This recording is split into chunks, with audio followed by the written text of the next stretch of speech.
Hey guys, welcome back to my channel chemistry knowledge.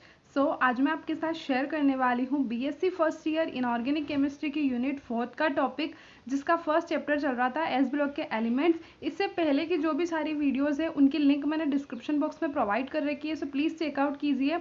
और इस वाली वीडियो में मैं आपको बताऊंगी हाइड्राइड, जो कि क्षार धातु और क्षारीय मृदा धातुओं के जो हाइड्राइड होते हैं दोनों ग्रुप के, उसके बारे में मैं डिस्कस करूंगी और एक्सप्लेन करूंगी। बहुत ही ईजी नोट्स मैंने बनाए हैं।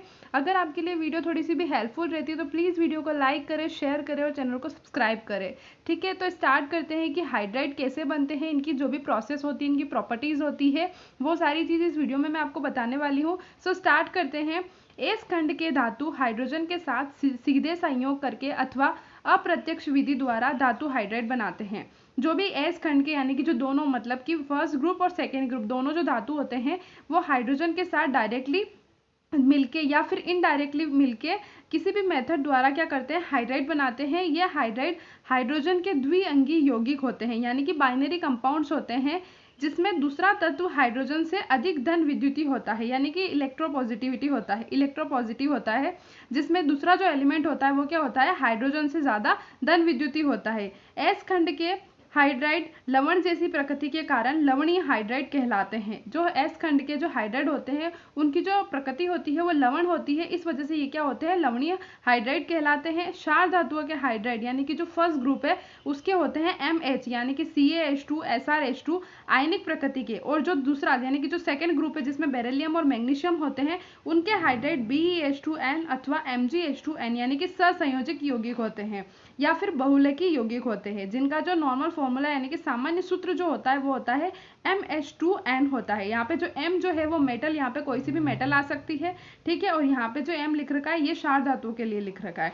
तो इनके जो अगला जो पॉइंट है वो आता है बनाने की विधियां यानी कि मेथड ऑफ प्रिपरेशन, कैसे ये हाइड्राइड बनते हैं। एस खंड के तत्वों के हाइड्राइडों को निम्न विधियों के द्वारा बनाया जा सकता है। फर्स्ट मेथड है तत्वों के सीधे संयोग द्वारा, यानी कि डायरेक्टली किसी एलिमेंट्स के साथ मिलके। क्रियाशील धातुएं जैसे क्षार धातुएं हाइड्रोजन के वातावरण में गर्म किए जाने पर हाइड्राइड बनाती है। जब किसी भी धातु को यानी कि जो क्षार धातु है उसके किसी एलिमेंट को हाइड्रोजन के वातावरण में गर्म किया जाता है तो हाइड्राइड का फॉर्मेशन होता है। ये M+H- आयनिक प्रकार के होते हैं, ठीक है। यानी कि ये किस टाइप्स के होते हैं, तो M+H-। अब इनकी जो प्रोसेस होती है वो कैसे होती है, जब लिथियम को अपन हाइड्रोजन के साथ रिएक्शन करवाते हैं 600 to 700 डिग्री सेल्सियस के टेम्परेचर पे, तो 2LiH यानी कि जो लिथियम हाइड्राइड का फॉर्मेशन होता है।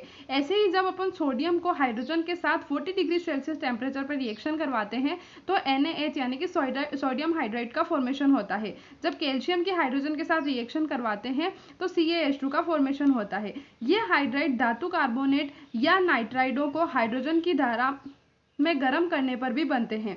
देखो ये जो हाइड्राइड होते हैं, एक तो ये प्रोसेस हो गई, और अगर ऐसे नहीं तो कैसे बना सकते हैं, जो हाइड्राइड धातु कार्बोनेट यानी कि जो कार्बोनेट या नाइट्राइड होते हैं उनकी धारा, यानी कि जैसे बहुत सारी प्रोसेस होती है जिनमें किसी भी चीज़ की जब अपन भाव करवाते हैं और उससे जो रिएक्शन होती है उस तरीके से भी इनका फॉर्मेशन हो सकता है।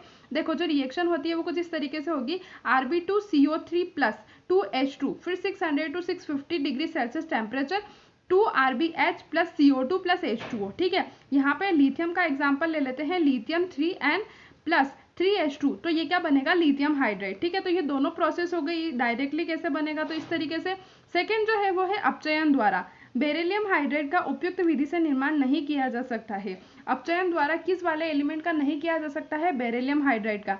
इसके लिए BeCl2 को लिथियम बोरोहाइड्रेट द्वारा अपचयित करके पहले BeB2H8 प्राप्त करते हैं। देखो जब BeCl2 को अपन क्या करेंगे, लिथियम बोरोहाइड्रेट द्वारा अपचयित करके क्या बनाएंगे, सबसे पहले BeB2H8, फिर उसके बाद इसे यानी कि BeB2H8 को क्या करेंगे, ट्राइफेनिल फॉस्फिन के साथ एक नलिका में गर्म करते हैं जिससे BeH2 प्राप्त होता है, ठीक है। जब इसको अपन वापस क्या करेंगे, ट्राइफेनिल फॉस्फिन के साथ एक नलिका में गर्म करेंगे तो फिर होगा BeH2 यानी कि बेरिलियम हाइड्रेट प्राप्त होता है।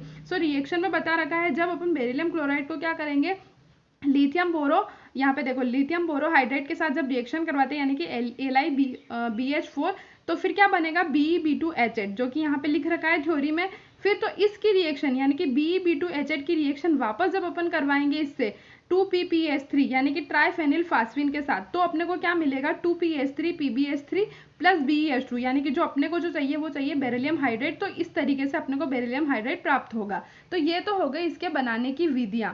ठीक है, अब आता है इसके गुण।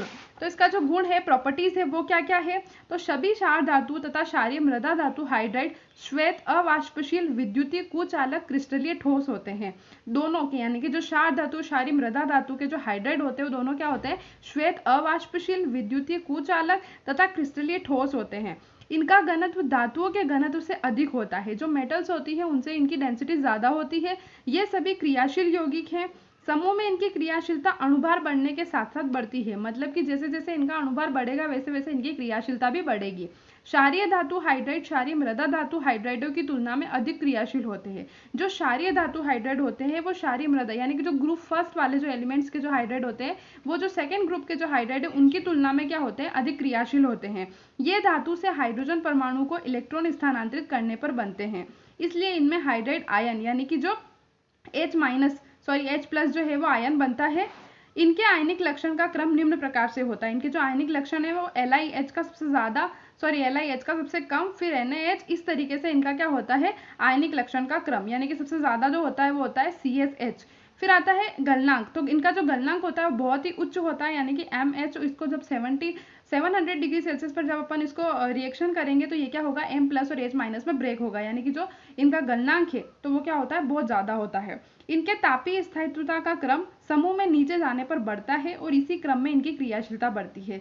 इनका जो तापीय स्थायित्व है उसका क्रम जो होता है वो समूह में नीचे जाने पर क्या होता है? ऊपर से नीचे जाने पर बढ़ता है। इस वजह से क्या होता है? इनकी क्रियाशीलता भी बढ़ती है। तो हाइड्रेट का जो टॉपिक है वो यहाँ एंड होता है। ये इसकी सारी डिटेल्स इसके अंदर आ जाएगी। इससे रिलेटेड क्वेश्चन भी बनते हैं और ये टॉपिक इस वाले चैप्टर का लास्ट टॉपिक है। जो भी इंपॉर्टेंट टॉपिक है जो बार बार एग्जाम में रिपीट होते हैं वो सारे टॉपिक मैंने क्लियर करवा दिए हैं। इसके अलावा बुक में और भी कुछ चीजें दे रखी है लेकिन उनसे रिलेटेड क्वेश्चन बहुत ही कम एग्जाम में पूछे जाते हैं। तो जो मोस्ट इंपॉर्टेंट टॉपिक है उन्हीं की वीडियो मैंने आपको अपलोड करी है और बताई है। सो अगर आपको मेरी वीडियो पसंद आती है, मेरे नोट्स आपको समझ में आया है, तो प्लीज वीडियो को लाइक करें, शेयर करें और चैनल को सब्सक्राइब करें। So thank you.